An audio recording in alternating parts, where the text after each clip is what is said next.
নমস্কার বন্ধুরা, মায়ের রন্ধনশালা এবং ব্লগার চ্যানেলে আপনাদের সবাইকে স্বাগত। তো দেখুন, আজকে আমি আবারও একটা রেসিপি নিয়ে চলে এলাম। এখানে আমি নিয়েছি হচ্ছে এটা রুই মাছের মাথা। তো রুই মাছের মাথা দিয়ে আজকে আমি শীতের সবজি তো চচ্চড়ি করে দেখাবো। তো তার জন্য আমি এখানে একটা গোটা রুই মাছের মাথা নিয়েছি, আর তার সাথে এখানে রয়েছে মূলো নিয়েছি। তো মূলোটাকে আমি এইভাবে লম্বা লম্বা করে কেটে নিয়েছি। আর এখানে রয়েছে সিমটাকেও এইভাবে টুকরো করে, সিমের দু প্রান্ত কেটে এইভাবে টুকরো করে সিমটাকে আমি কেটে নিয়েছি। আর তার সাথে নিয়েছি বেগুন। তো বেগুনটাকে এইভাবে টুকরো করে বেগুনটাকে কেটে নিয়েছি। আর এখানে রয়েছে এটা ওলকপি। তো ওলকপিটাকেও এইভাবে ছোট ছোট করে টুকরো করে কেটে নিয়েছি।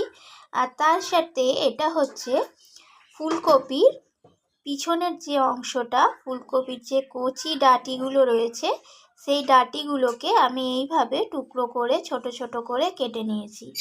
আর এখানে রয়েছে আলু। একটা আমি মিডিয়াম সাইজের আলুকে এইভাবে লম্বা করে টুকরো করে কেটে নিয়েছি। আর এখানে রয়েছে কিছুটা পেঁয়াজ। তো পেঁয়াজটাকে একটু মোটা মোটা সাইজের করে এইভাবে ছোট টুকরো করে পেঁয়াজটাকে কেটে নিয়েছি। তো এইগুলো দিয়েই আজকে আমি রুই মাছের মাথাটা চচ্চড়ি বানিয়ে আপনাদের সাথে শেয়ার করব। তো এর থেকে বেশি কথা বলবো না, সরাসরি আমি রান্নার কাছে চলে যাই, চলুন। তো আমি মাছের মাথাটাকে প্রথমে আমি মাছের মাথাটাকে লবণ আর হলুদ দিয়ে এইভাবে মাখিয়ে নিচ্ছি। তো মাখিয়ে নিয়েছি, দেখুন ভালোভাবে মাখিয়ে নিতে হবে যাতে লবণ আর হলুদটা মাছের মাথার মধ্যে ভালোভাবে ঢুকতে পারে। তো প্রথমে আমি কড়াই বসিয়ে দিয়েছিলাম, আর কড়াইটা এখানে গরম হয়ে গিয়েছে।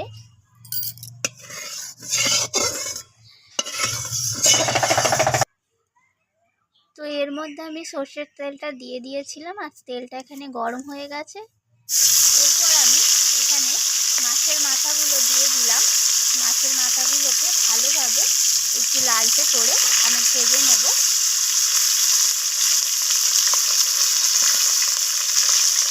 তো মাছের মাথাটাকে আমি একবার খুন্তির সাহায্যে উল্টে নিয়েছি।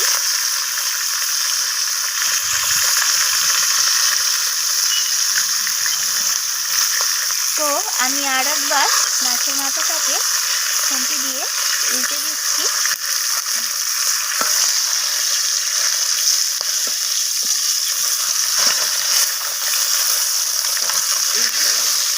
তো এখানে মাথাটা ভাজা হয়ে গেছে। এরপর আমি এটাকে তুলে নিচ্ছি একটা পাত্রে।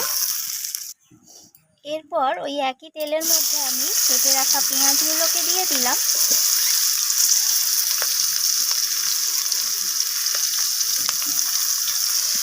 তো আমি পেঁয়াজটাকে একটু লালচে রং ধরা পর্যন্ত পেঁয়াজটাকে একটু ভেজে নিচ্ছি।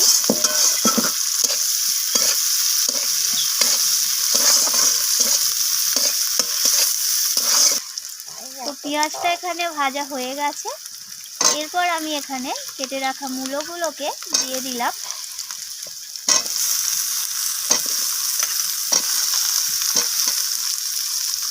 তারপর আমি এখানে দিয়ে দিলাম কেটে রাখা আলুগুলোকে। তো আলু আর মূলোটাকে দিয়ে আমি পেঁয়াজের সাথে একটু ভাজা ভাজা করে নিচ্ছি।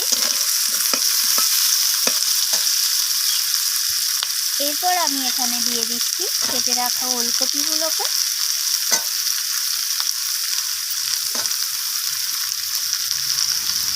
তো ওলকপিটাকে দিয়েও আমি আবারও নাড়াচাড়া করে নিচ্ছি সব কিছুর সাথে। এরপর আমি এখানে দিয়ে দিচ্ছি যে ফুলকপির ডাঁটিগুলোকে কেটে রেখেছিলাম। তো সেই ফুলকপির ডাঁটিগুলোকে এখানে দিয়ে দিলাম, আর দিয়ে দিলাম তার সাথে কেটে রাখা সিমগুলোকে। তো সমস্ত সবজি এইভাবে নাড়াচাড়া করে আমি একবার ভাজা ভাজা করে নিচ্ছি।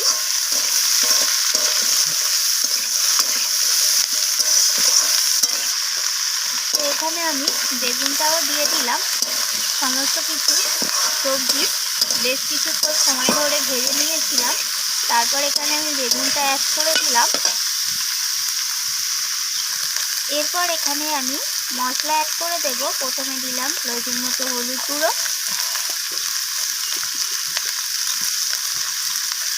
আর ঝাল অনুযায়ী লাল লঙ্কার গুঁড়ো, আর দিয়ে দেব জিরে গুঁড়ো প্রয়োজন মতো।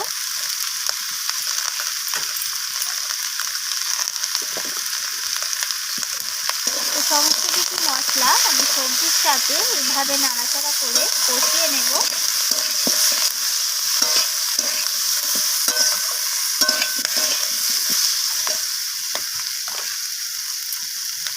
এরপর দিয়ে দেব হাফ চামচের মতো রসুন বাটা, আর দিয়ে দেব হাফ চামচের মতো আদা বাটা। তো আদা রসুনটাকে দিয়ে আমি সবজির সাথে আবারও এইভাবে মিশিয়ে নিয়ে কষিয়ে নিচ্ছি। আর এখানে দিয়ে দেব স্বাদ অনুযায়ী লবণ।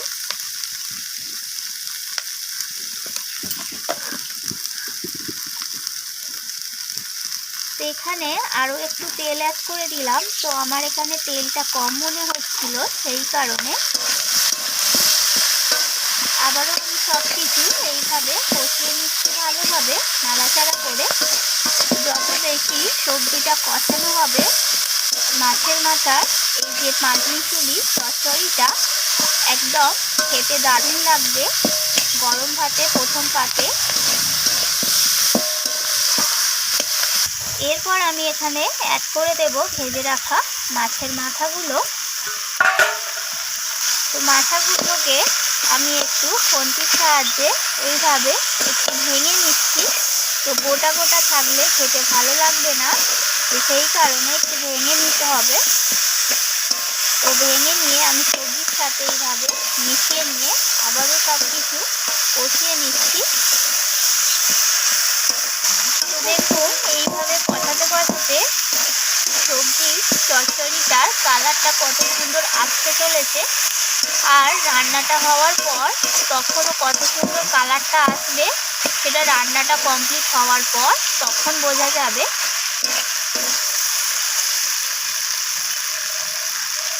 এইভাবে কষাতে কষাতে যখন সবজি থেকে তেল ছেড়ে আসবে,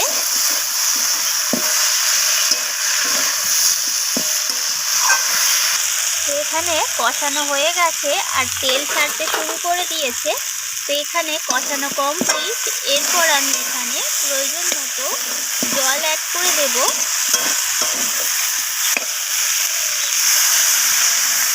তো সবজিগুলো যতটা জলেতে সিদ্ধ হওয়ার প্রয়োজন সেই মতোই জল এখানে অ্যাড করে দিতে হবে। তো এরপর আমি এটাকে ঢাকা দিয়ে নেব, বেশ কিছুক্ষণ রান্না করে সিদ্ধ করে নেব, তারপর আমি ফিরে আসছি। এখানে আমি ঢাকাটা সরিয়ে নিয়েছি আর সমস্ত কিছু সবজি এখানে সিদ্ধ হয়ে গেছে। তো মাছের মাথার রেসিপিটা চচ্চড়িটা একদম রেডি হয়ে গেছে। এরপর আমি একটা সার্ভিং প্লেটে এটাকে নামিয়ে নিয়ে সার্ভ করে দেব, তারপর আমি আপনাদের সাথে শেয়ার করব। এখন এখানে তৈরি হয়ে গেল মাছের মাথা দিয়ে আর পাঁচমিশালি সবজি, শীতের সবজি দিয়ে মাছের মাথার চচ্চড়ি। তো রান্নাটি কেমন লাগলো অবশ্যই আমাকে জানাবেন কমেন্ট করে, আর ভালো লাগলে একবার লাইক করে দেবেন, আর আমার চ্যানেলটিকে সাবস্ক্রাইব করে দেবেন। চ্যানেলটির পাশে থাকবেন, সাবস্ক্রাইব করে দেওয়ার অনুরোধ রইল। আর আমি আবারও ফিরে আসবো অন্য কোনো রেসিপি নিয়ে। আজকের মতো এইটুকু। ধন্যবাদ বন্ধুরা।